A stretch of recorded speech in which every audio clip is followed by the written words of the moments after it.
దేశ ఐక్యతను విచ్ఛిన్నం చేయాలన్న కుట్రలో భాగమే ఉగ్రదాడి జరిగిందని మాజీ మంత్రి పత్తిపాటి పుల్లారావు అన్నారు.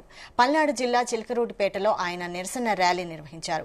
చిలకలూరిపేటలో చౌత్ర సెంటర్, మెయిన్ బజార్ మీదుగా గడియార స్తంభం వరకు కొవ్వొత్తుల ర్యాలీ చేపట్టారు. పెహల్గాంలో పర్యాటకులపై జరిగిన ఉగ్రదాడిని తీవ్రంగా పరిగణించాలని, ఉగ్రవాదాన్ని తుదముట్టించడంపై ప్రపంచమంతా ఏకతాటిపైకి రావాల్సిన సమయం వచ్చిందని పత్తిపాటి పుల్లారావు పిలుపునిచ్చారు.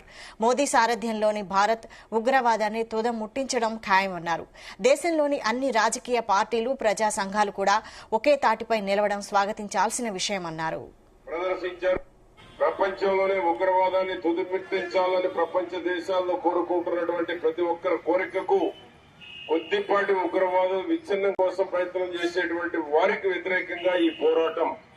అటువంటి ఉగ్రవాదాన్ని ఎంత మేరకైనా వెళ్లి ప్రధానమంత్రి గారు దేశ ప్రజలకు ఒక స్పష్టమైనటువంటి హామీని ఇచ్చారు. నిన్న బీహార్ లో ఉగ్రవాదాన్ని తుదముట్టిస్తాం, అంచనాలకు అందరి విధంగా ఏ విధంగా ఉంటుందో చూడండి అనేటువంటి ఒక ధైర్యాన్ని ప్రదర్శించారు. ప్రపంచ దేశాలకు కూడా చాటి చెప్పారు.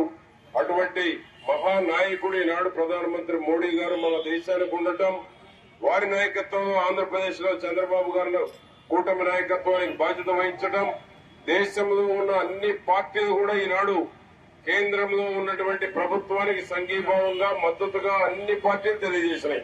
అది భారతదేశం యొక్క గొప్పతనం అని నేను తెలియజేస్తూ, ఈ ఉగ్రవాదాన్ని తుదముట్టించేటువంటి దానికి దేశ ప్రజలందరూ కలిసి కుల మతాలకు అతీతంగా సమిష్టిగా ముందుకు అడుగు వేసి ఈ పోరాటంలో అందరూ ముందుండాలి. అందరూ కలిసిమెలిసి ఉండాలి. అంటే ఉగ్రవాదాన్ని తుదముట్టించాలి. మతాల మధ్య విచ్ఛిన్నం చేసేటువంటి దానికి జరుగుతున్నటువంటి కుట్రలో భాగమే ఈ ఉగ్రవాద చర్య. ఆ ఉగ్రవాద చర్యలో కూడా ఏ విధంగా చేశారంటే మహిళలందరినీ పక్కన పెట్టి